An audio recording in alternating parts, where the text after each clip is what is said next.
I wasn't loving what I was doing at the time. He said, write, a 2-year, I think it was a 1 year, 5-year, 10-year goal. And to the listeners and to myself, it's just like, I think I wrote those goals down, and the 5-year was done in 2 years. Hi, I'm Wyatt. And I'm Grace. And you're listening to our dad and your host of the Vacation Rental Revolution podcast. What's up, guys? Welcome back to another episode of the Vacation Rental Revolution podcast. I'm your host, Shawn Moore, and we're back with our Friday interviews with successful short-term rental investors willing to share their journey into this game and talking about the good, the bad, the ugly. Today, we've got Ryan Beauchamp. And Ryan, thanks so much for joining us from all the way from California, my friend. Yep, Tehachapi, California. Shawn, thanks for having me. It's an honor. Absolutely. Super excited about this conversation. You and I, we were off camera talking all about rodeos and cowboying and everything else and farm and stuff. And so it's like, we had to cut our conversation and say, well, we better start talking about some short-term rental stuff today. So it's always a fun conversation for me, Ryan. I always appreciate all of our guests for joining us. And these are my favorite conversations because, again, where our goal is to help people walk into this game with their eyes wide open and just have conversations about the journey into it. And I'm always grateful for that. But before we start, you said Tehachapi, California. Tell me a little bit about the background. I always like to start with the background and then we roll into the journey. And so tell me a little bit about what the background is, what pays the bills, and what got you interested in short-term rentals originally.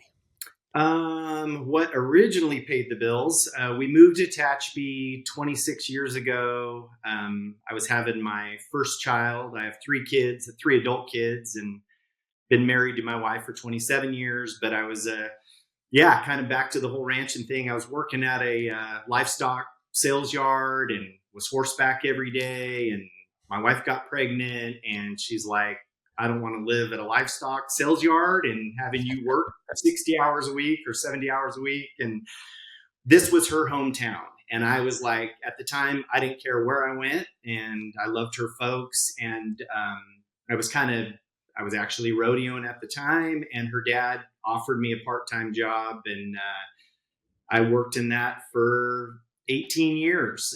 But that's how we got to Tehachapi. To answer your question on the rent or just on real estate in general, right? I kind of fell into it. After that 18 years, I was wanting to get out of what I was doing. I was working in a furniture a custom area rug company, so it had a lot to do with furnishing people's homes, and it was a high-end company.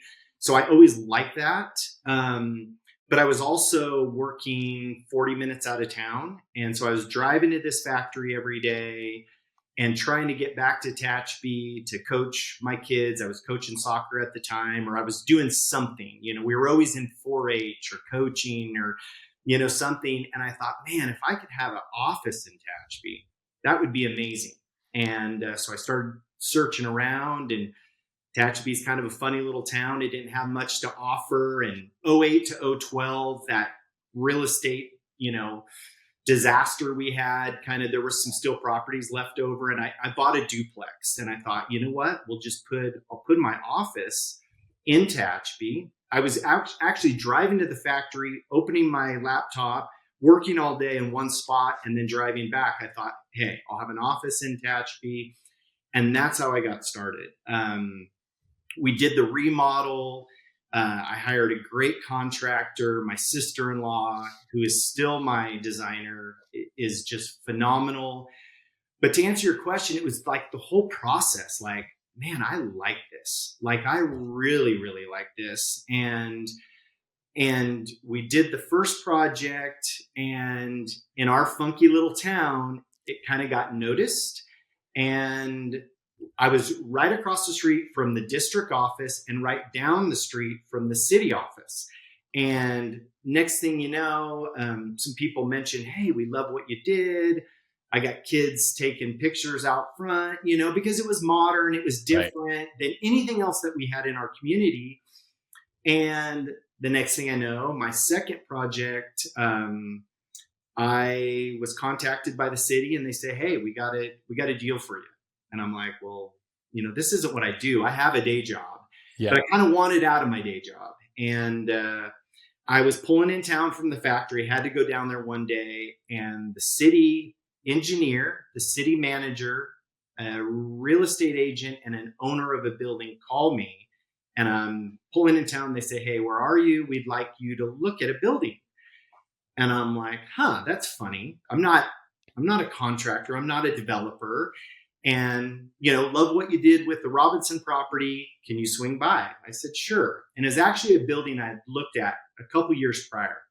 Old mid-century modern, 7,000 square feet, poured in place, 2-story, big concrete structure. It was an old Mason's Lodge downtown, across the street from the theater.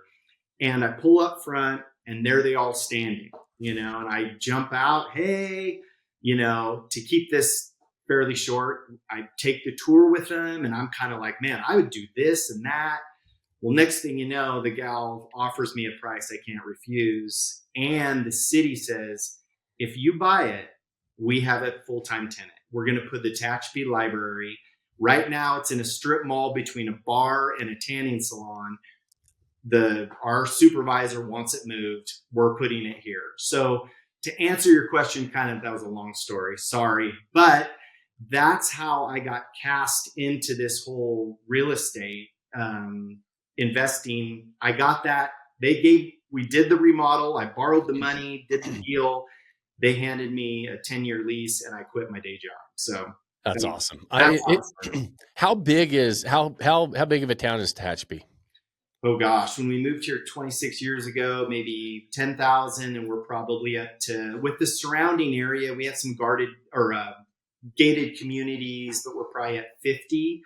Yeah. COVID, we had just a slew of people moving from LA. We're 2 hours away from LAX, right?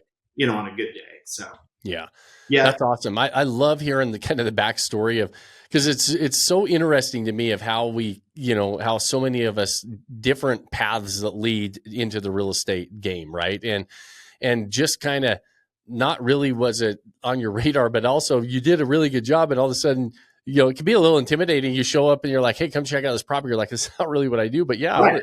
I'll entertain this. I'll go talk about it because and you do beautiful work. Like, I could see why it was on their radar when they see what you do, but also you're like, it's not really what I did. It was just, I kind of fell into this, and then all of a sudden they're like, "Hey, we want you to do this. Helps town, helps what we're doing. And by the way, we're going to do, we've got the tenant, the library's going in, 10-year lease, boom, we quit the job."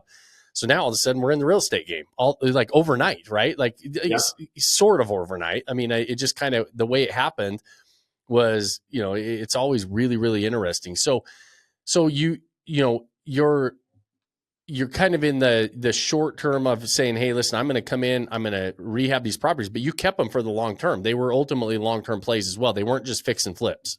Yes, exactly. That was the goal. If I could hold on to these, and I kind of fell into buying distressed properties. Right. The duplex was gutted. They said somebody died in it at one time. I mean, I don't know if that's true, but it's like, the library had sat. So the duplex had been sitting for years. The library, I think, sat for 12 years, the Mason's Lodge, downtown, and just dilapidated. Yeah. That's definitely was kind of what was falling my way. So that's, Yep. When was that? What year was that? 2017 was the duplex. Okay. So probably around 1819 was the library. And then I did, it was like the day that they signed my occupancy on the library. I was walking around the corner and a realtor's knocking in a sign at another property we ended up buying. And that was, I think that was 2020, 21, right in there. Okay. And that, so not yet interested or diving into the short-term rental game. But this is this when was this next property one that started thinking about short-term rentals or is it like, walk me through how we kind of navigated into this world? Yeah. I mean, I always, from the very beginning, probably as a younger kid, I've always been into boutique hotels. I mean, I just not a young kid, obviously, but my mom hauled me around Europe, multiple Right. times when I was a kid. And then later in life, I mean, you can't always afford a boutique hotel, but Yeah. when I could, I loved those little, 8 to 12 room, every room's different. It's niche. So it was just like, but I kind of knew I'll never have that. And then when I got into real estate and doing the remodels and working with the designers, that was so fun for me. I was like, man, Airbnbs, like a short-term rental, that could scratch that itch. And Right. so that third property, we remodeled and turned it into a barbershop, and then there was an office. Well, I took this short, dumpy garage and made it a 2-story office of mine. And it's black with a metal roof, and it's modern. It's got a big chandelier, and it's small, but it's really cool. I think it's cool. Yeah. And I had a few people come in and just say, well, one guy in particular walked in and he said, oh my goodness, I could live in this. And the light bulb went on. And I'm like, I'm building on this same property, and we're still downtown.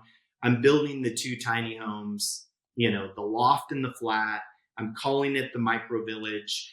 And these are going to be my niche little, Airbnbs. Yeah. That's what got me started. And my wife says, I've always been into hospitality. You come to my house, I'm asking you, Shawn, can I get you a glass of wine, a water, pour you a scotch, whatever, but not just that. I like to set the stage. I like to have the right candle lit, the right flowers. It sounds weird coming from my background. I was kind of a rodeo kind of guy, but I don't know. That's who I am. So to be able to set those 2 tiny homes up and do it the way I want to do it, because the duplex, I did it the way I wanted it. And then that other side, I rented it out to the city, and they bring in crappy furniture, and it looks, I thought it looked horrible. When I put this cool anthropology chandelier, I'm like, no, let me furnish it for you. Well, that's not how it works. Well, in this short-term rental game, I get to do that. I get to do what, I want it. And then I go and see all the Vodacy members. I'm like, oh my goodness, look at what they're doing, and Mike and, all this. It's just like, it just breeds all this imagination and makes it fun, Right. And I love listening to that story. And I always, I never know where these conversations are going to go, the lessons learned in them, the little nuggets of information. And I hope people pick up always as we have these conversations, those little nuggets. But one of the things I always say is don't get into the hospitality game for the money.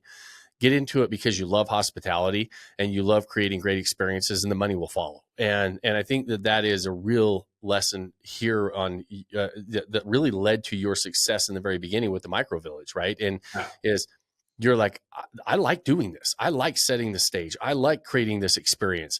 And because you create such a great experience, ultimately, the property, the design, all of that stuff is in line. I mean, and I always think it's funny when, really good contractors or, we used to do a lot of fix and flips. So I would do a lot of fix and flips, and it would always frustrate me when I would see the properties that we spent so much time, redoing and bringing to life. And then all of a sudden, like you said, they bring in their crappy furniture, and it's like they sell it, and you're like, but it's their property at that stage, not mine anymore. Right. Well, we get to take it to the very end and then ultimately create the experience that we want to deliver.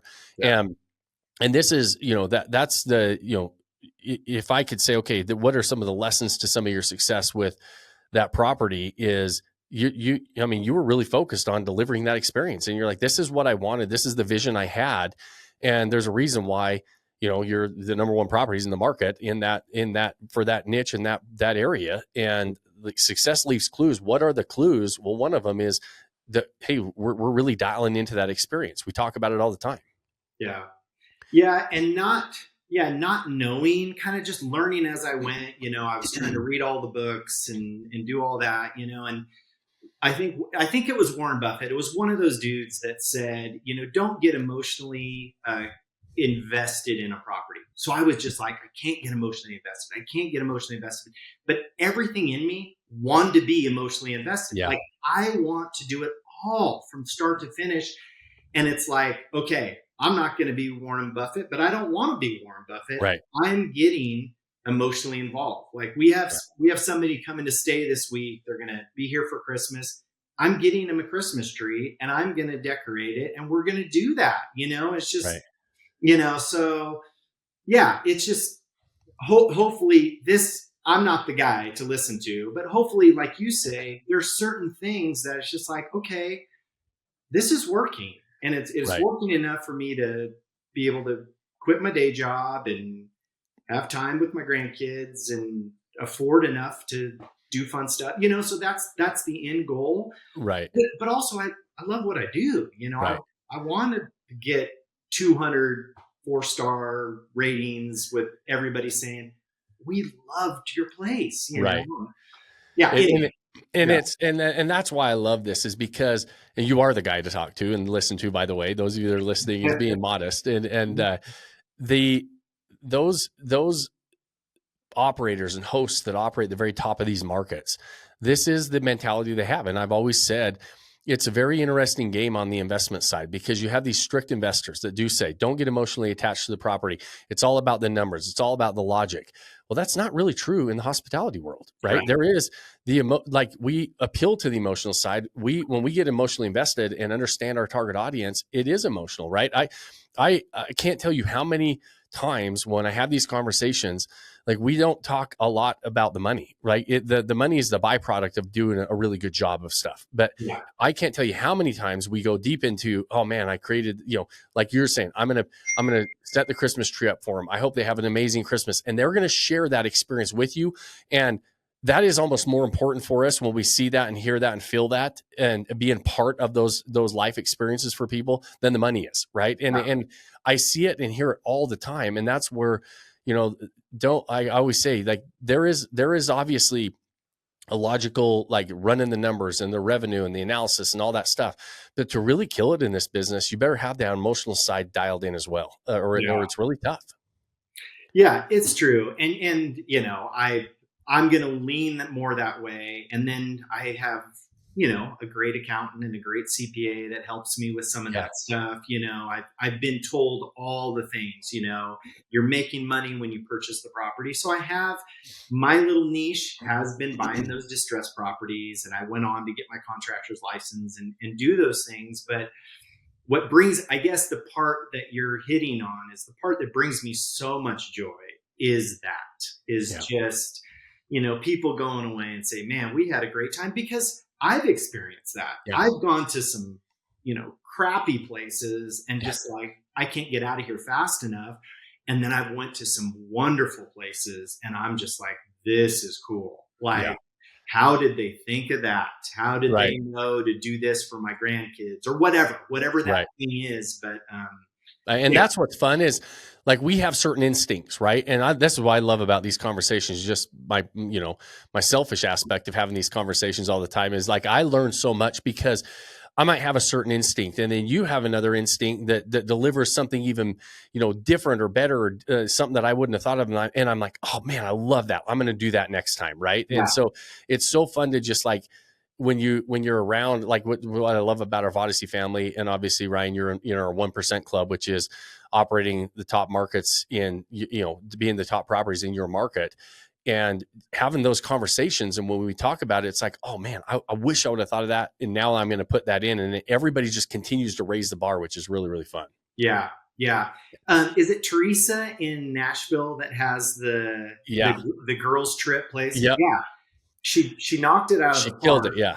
Knocked it out of the park. And then I'm like, you can't do that. You can't pigeonhole yourself just to that. I'm doing it. I'm copying her. Yeah. The property that I'm fifth on the list to get my short-term rental permit. It's going to be girls' weekend away, and it's got a pink front door, and it's got, it's cool. But to your point is, if I wouldn't have listened to her, went to her site, looked at what she did in Nashville, and and got out of my own, like, I need to be all things to all people. Right. And it's like, you actually told me, no, you don't. Yeah. No, you don't. There's a lot of people out there. And if you have the right property and you're nailing it, well, you're going to get them every time. Yes. If you're going to Nashville on a girls trip, you are picking her place. Right. Hands down, you know? So yeah. And it's so it is in it. And you're right. Sometimes you just have to see it, and you have to, you can hear things over and over, but when we actually see it and where Teresa really dialed in, it's like, hey, I'm not going to be everything to everybody. I'm going to be everything to one very specific group. Yeah. And that group, I'm going to they're going to love my property, and everybody else is not going to. It's the best part about offers and marketing is if done correctly by really targeting a very specific market and niching down and really developing an experience for that specific person. Yeah. They want you above everybody else. And everybody else, the best part of good marketing as well is everybody else says, yeah, that's not for me. Right. Yeah. And because if people say that's not for me, there's also the people that are going to say that's exactly what I want. Yeah. And in our world, you don't have to sell millions of products, right? You have to get, a small handful of people that want your product or the experience and the property that you put together, and they will pay more if you give them a reason to pay more. And that's where we start to capitalize and maximize those assets. Yeah. Yeah. So tell me about this property we're on right now, because I know you're kind of on the tail end of it, but this was another project this property that you're putting together now. It was talk me through that project, because I know, buying distressed properties has its pros and cons, right? And, and being in the world that you're in, how to navigate that world. But there's a lot of people who think, well, I would like to buy a distressed property. I'd like to do some value add, which I think that there's a lot of, a lot of upside in that. But there's also, a lot of stresses, downsides, budgeting, everything else. And so talk to me a little bit through that process. And then you mentioned you don't quite have that short-term rental license yet, and wading through that, knowing kind of the process of what you're having to go through there. Yeah. So it's just what's fallen to me. This property came available. The price was right. It's walking distance to the beach on the Central Coast. So, not far from me. So I looked at it. It's 3 hours away from Tehachapi on the Central Coast. So I'm like, I can pull this off. I'll get some guys, over in that area. I'll get some good subs, and I was able to do that. But it was a year project. Just kind of maybe the warning to other Vodacy members out there. I've always been like 25 to 30% over budget on all of these distressed properties, because on these properties, stuff just comes up. I wasn't expecting on this property in particular to pull all the electrical out and all the plumbing, but we had to. So that's cutting into drywall, channeling the whole house, the whole thing. So it ended up being a full remodel. I'm so glad I did. It's beautiful, but I'm 30% over budget, and I expect to get, tenfold of that back and more, and, it'll be my kids' property someday. But this property it's an area that we want to be. So my daughter is 4 blocks away in this little community of Grover Beach. So we kind of wanted to be there anyways. And we've used the heck out of the property, even through the construction phase. And now it's completely, all 4 bedrooms are furnished. It's, that close to being done. I'm just waiting for that permit. Well, people are staying in it. I'm doing that. So, but it's a different animal. It is a different animal. It's just, I keep saying, I want to just buy something, do the fun part, have the designer walk through. It just doesn't fall to me. I don't know why that's not happening, but someday, Shawn, it's getting. But so far, it's been, full remodels. The tiny homes were new build, stick construction, new builds. So they're not really tiny homes. I call them that. They're 550 square foot small homes. Yeah. But this one, it was a deal that couldn't be passed up. And I knew I could get the permit eventually. I've been on the list, I think now 6 months. I started at 12th. A month ago, I was 5th. I'm forcing myself to wait till after the first of the year to call again. I want to call every day, but anyway, Right. yeah, Right. yeah. Yeah. And I'm curious what your answer to this is. I've done both. What do you think is, I know they both have pros and cons and they both have their challenges. What do you think is harder, new build or remodel? Remodel, Yeah, I hands would agree. down. Just I because of mean, the unknowns, right? There's just a lot of those unknowns. yeah, I mean, we got into this thing and I mean, granted, everything, the library, 1955, Yeah. the duplex, same. This building, 46, do the math. I mean, you're talking Yeah. whatever, 80 years, Yeah. So, yeah, I mean,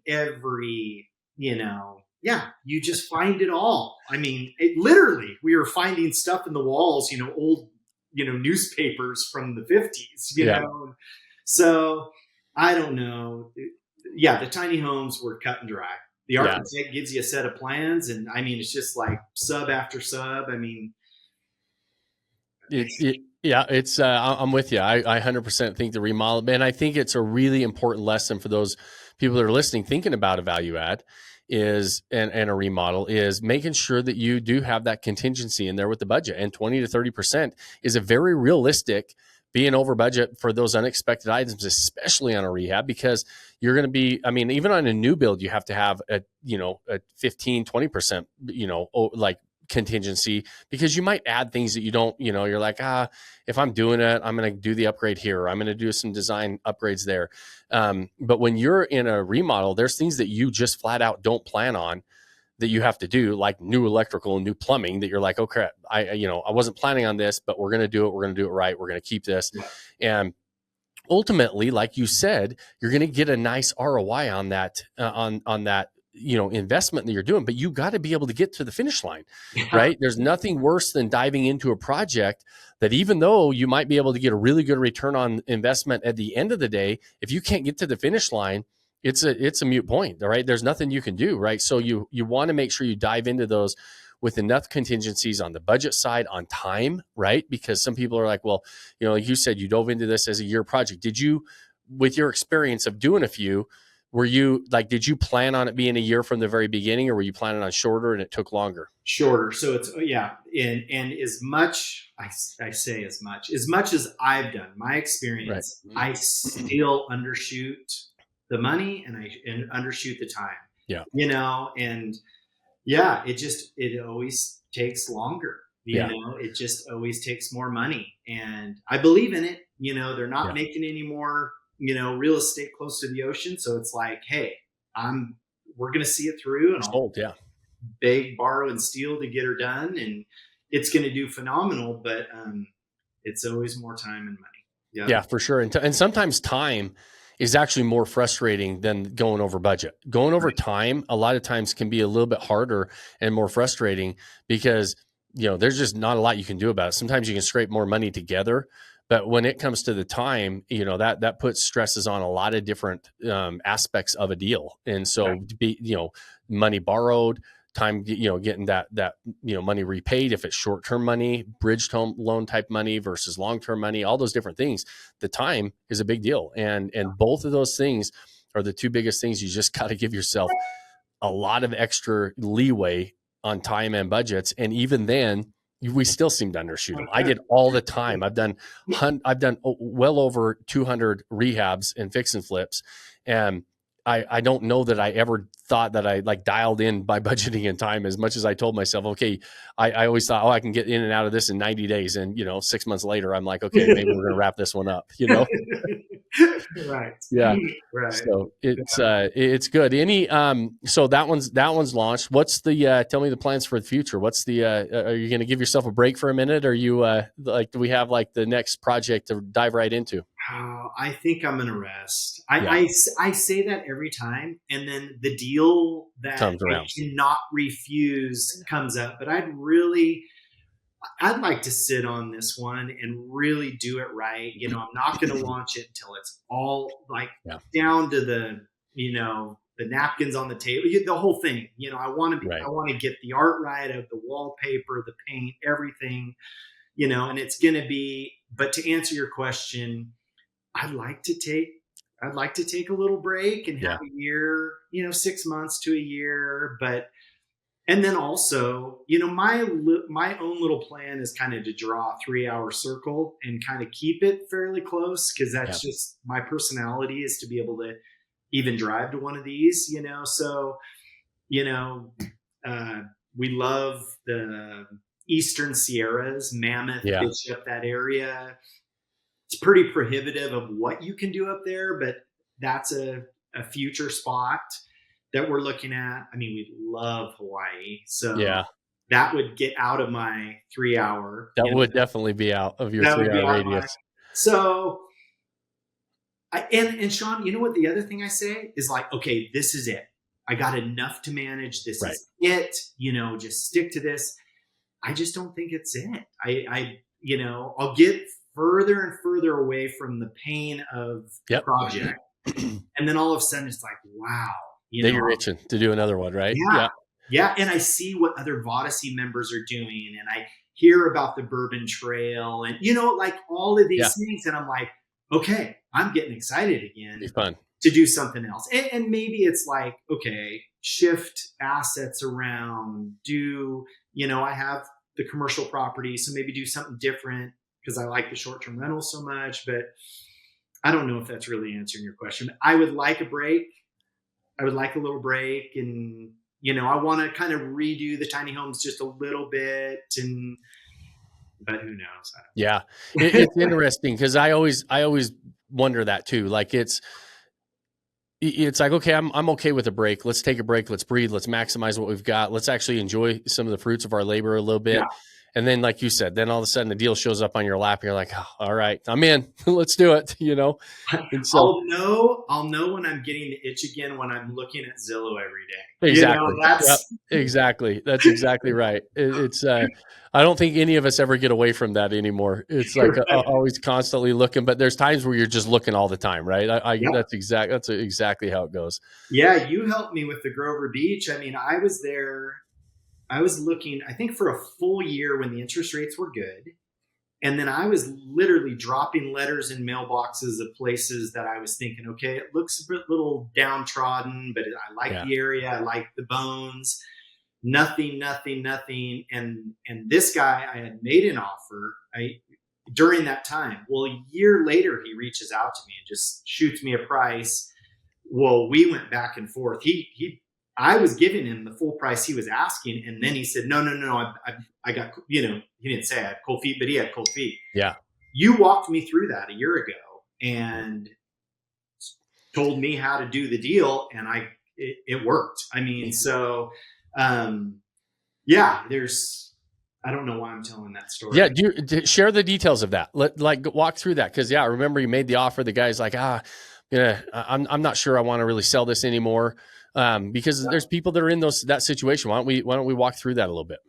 I didn't want to give up as much cash because I knew it was going to take a lot of cash to do the remodel. So, he shot me a price and I said, hey, this is what I can do. And I was trying to get the financing at the same time. And then we went back and forth. He said, no. I gave him another deal. He said, no. I gave him another deal. I asked him to carry. I think maybe that's after you and I talked, but I think your advice in the end was like, hey, Ryan, is this a good deal? And is this where you want to be? And I'm keeping it very short, but it's like, give the guy what he wants. Like give him what he wants, make it happen. And once that happens, and I never was lowballing him at all. I was always, but you were like, hey, what does he want? This is what he wants. He wants this much cash. He wants this price. Give him what he wants, and you're going to be happy. And I did. And I said, I'm driving over, this was the third or fourth go around. I drove over the next day and went to the brokerage office and we signed the papers, like before he could back out again, Right. So, and that's the thing. And it's like looking at the deal and saying, okay, do you want to lose it over X? Right. And if the answer is no, then let's figure it out, because at the end of the day, like it's a good deal for your portfolio. It works for what you were doing. Like you said, your daughter's 4 blocks away.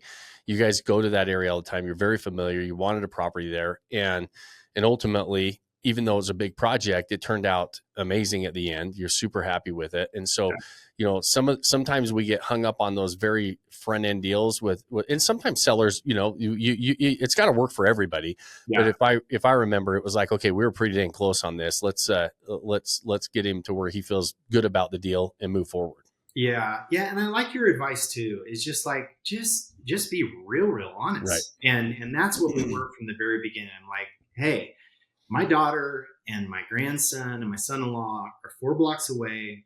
My wife and I both went to school over here. We love the central, it was all that. It's like, I want to give you what you want. Right. And we love it, and the property was a dog.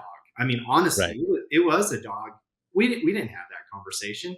I didn't say, any of that stuff. And I love, you say that all the time. It's just like, hey, don't nickel and don't grind them that way. If you want the property, I think it's the worst negotiating tactic. It's so old school of going in and telling them everything that's wrong with the property. I've won so many more deals by saying, hey, listen, I'm buying it for a reason, right? There's a reason. So I'm going to tell them all the reasons I really love it, not all the reasons I hate it, because they don't want to sell to somebody that hates the property anyway, right? And so it doesn't work in the end, in my opinion. And if I tell them all the reasons I really love it and how I want to revitalize it and I'm going to bring it back to life, like they want that too.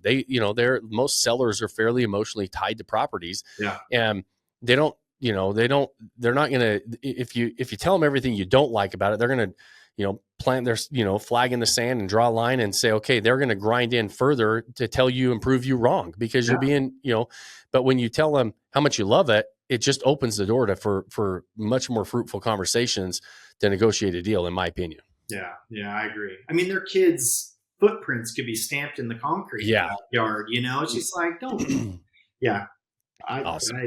Don't do that. Love it. And those of you guys that are always listening, you guys know that we post the properties. Like, we'll post the micro village properties in Tehachapi. We won't have the Grover Beach property linked yet, but these things leave clues. Like, success leaves clues. I always encourage you to go check out these properties as well, because they're operating at the top for a reason. A lot of the things that we're talking about with Ryan on the experience that he's putting together for his guests are a huge part of that, right? We're in the experience business, but go check out the properties, the design, the way that they're set up, the way he communicates online with his listings. All of those things make a big difference on operating at the top of these markets. And that's why we have these conversations. And so, Ryan, as we wrap up, I always love these conversations. I always appreciate them. So first, before we even stop this conversation, just thank you. These are great. I love them, and I always pull a lot out of them. And I try to kind of reiterate some of the points that I'm pulling out of them. But I know those of you listening, how much you love them as well. They're by far and away our most popular episodes of the Vacation Rental Revolution. And so I appreciate you having this conversation. And so at the end of these episodes, I always give you kind of the last word, but just to ask, if you go back and, give yourself some advice, anything that you would, lessons learned, advice you would give to, to somebody that's listening based on your experience and your journey through this. Oh gosh. If I went back, I mean, it was a little bit of school hard knocks. So, God was very gracious. Everything kind of just continued to have its own momentum. I mean, I remember my CPA back then when I was thinking I wasn't loving what I was doing at the time. He said, write, a 2 year, I think it was a 1 year, 5 year, 10-year goal. And to the listeners and to myself, it's just like, I think I wrote those goals down, and the 5 year was done in 2 years, and it was like, it was that thing of writing those things down. Hey, I want to get out of what I'm doing. I think real estate is going to be the thing that gets me out of it. If I could tell myself back then, if there was a Vodacy back then that I knew of, you can't, already I've said this about Vodacy over and over, just the material participation on the Grover Place is going to pay my Vodacy membership, however many times. All the things that I've learned through this group, you gotta have people around you. Yeah. Well, back then I didn't have anybody. I was trying to read books. I was trying to ask questions. You ask realtors but this group has everything from purchasing to design to your tax planning. It's just like, you can't not have people to rub shoulders with and do this with. It's going to take you so much farther. So if I had this then, who knows where, and kind of some of the pitfalls the money wasted and the time wasted. But yeah, that's what I wish I would have had. But setting those goals and kind of getting after it, just, yeah. I appreciate it. And I appreciate you saying that about Odyssey. I can't reiterate that enough. Not because I'm running the, started it off. Because I feel the same way about it. Like at this stage, it's kind of its own thing, right? It's not just me. It's like, there's an entire community of people that are just continuing to raise the bar. And when you're around that, if you really get and surround yourself with that, you can't help but raise the bar. All of a sudden our standards start to raise and change. And I love that you just brought up about the goals, right? This is we're wrapping up, 2024, jumping into 2025. And a lot of people think about goals this time of year, New Year's resolutions, everything else. And I've always, been a goal guy, but also even like the vision side of it. Like the old book of The Secret and the show The Secret, like, and the vision boards and everything else. Like a lot of people think that stuff's really foo-foo. I really I like doing vision boards with our family. I want to make sure my kids have them, that I have them, because like you said, your 5-year goal becomes your 2-year goal. All of a sudden, when you really start focusing on that things and thinking what's possible, and then surrounding yourself with other people that are really operating at a high level, man, you can really accelerate, and you can really make some moves really fast. And I love that piece of advice too, of saying, hey, listen, I don't think it's all rah rah and foo foo to have vision boards and goals and dreams and aspirations. When we stop doing that, you're going to stop growing. It's really hard to continue to raise the bar if you don't have the aspirations to do so. And so, and I think that sometimes it gets a little bit of shade thrown on it from, that saying, hey, you just get out, roll up your sleeves and get after it. Well, that has to be there too, right? Yeah. But it's a combination of both. And I love that, I this time of year is when I go out and buy, this big a stack of magazines, and I bring some cardboard paper and some glue, and I say, okay, family, we're sitting down, and I want you to put all the things you want on the board, because I want to have that in our lives to say, hey, listen, we should be dreamers, right? And it's fun to have those goals. Then you roll up your sleeves. Then you surround yourself with people. Then you have the processes and the tools to follow to really accelerate. And it's kind of a combination of all that you just reiterated. And I think it's important for all of us. Yeah. My wife and I we just talked about it yesterday. We're going to go away for a night, and we're going to vision cast, and we're just going to talk about family and business and who we want to be, and spirituality, and but where we want to go, and it's like. Yeah. In all those areas, right? It's not just like the money side of it. It's everything. And I'm with you. Like it's just an important piece of life, right? I mean, I think balance is a really hard thing to maintain, period. And so it's good to kind of, at least at some point, be able to look and say, okay, I want to hit these areas, because we typically run down one road really hard, whether it's on business, whether it's on family, whether it is, and the other things kind of fall to the side. And so it's really good to be able to have those conversations and remind ourselves of what we're really after in all aspects of our lives. Yeah. It's so true. It's so true. To be whole people, to be, whole and happy, and why are we doing this? Like, why are we doing this? It is an aspect. I love what I do, but man, I love my wife. I love my kids. I love my grandkids. I love these activities that I do, and so to just vision cast on all that, I think it's so important, because me, I don't know how you are, Shawn, but and maybe it's a lot of guys in general, we could be like one track. I mean, I can be very much that way, and everybody else is just like, well, this is the goal, this is the goal I'm shooting for. So I'm very one track. That's exactly, I have to force myself to try to be like, I wish I was more balanced than I am. I mean, I have a tendency to be very, very like running down one road really hard and everything else kind of falls to the side. And then I try to recognize, but the problem is with me is when I recognize the part that's not doing very good, then I run down that road and everything else over here falls apart. Right. And so I've never been the balanced guy. Like, I think that's pretty tough to do for me anyways. And so I always have to kind of remind myself that, hey, listen, I got multiple areas of life I got to focus on here. So awesome, Ryan. Well, listen, man, I appreciate it. This has been a fun conversation for me. I know those of you listening in, how much you love these conversations as well. At the end of these episodes, you guys know I always ask you a couple favors. The first one is, if you got any value out of this, share the show. Those things are really, really helpful. On the Vacation Rental Revolution, we have 3 episodes a week. So kind of we have shows within the show. Every Monday, we have Experts Corner. Every Wednesday, we have our Whiskey Wednesday, where Dave and I kind of sit down, speakeasy style, and just talk about some of the questions you guys send in and some of the topics in the vacation rental world. And then on Fridays, we have these types of conversations with short-term rental investors, making some waves, raising the bar, and helping us all raise the bar in this game all together, and sharing their successes, the good, the bad, the ugly, so we can kind of learn along the way. And so if you like these conversations, share the show. Those things help us. We don't run ads. You guys know that. And so the only way this grows is if you guys share it, like it, review it on whatever platform you're watching or listening on. If you have more than 30 seconds, those things are much appreciated. And the final, most important thing that I ask you guys at the end of every episode is pick that one thing you can do today. Start building that life you don't want to take a vacation from. Cheers, my friends. Thanks for joining us on this episode of the Vacation Rental Revolution podcast. Share this with other people you think need to hear about it. And don't forget to subscribe and leave us a review. Hey Grace, is there a website? Yes! For more amazing content and expert advice, visit Vodacy.com. Thanks for listening, and we'll see you on the next episode.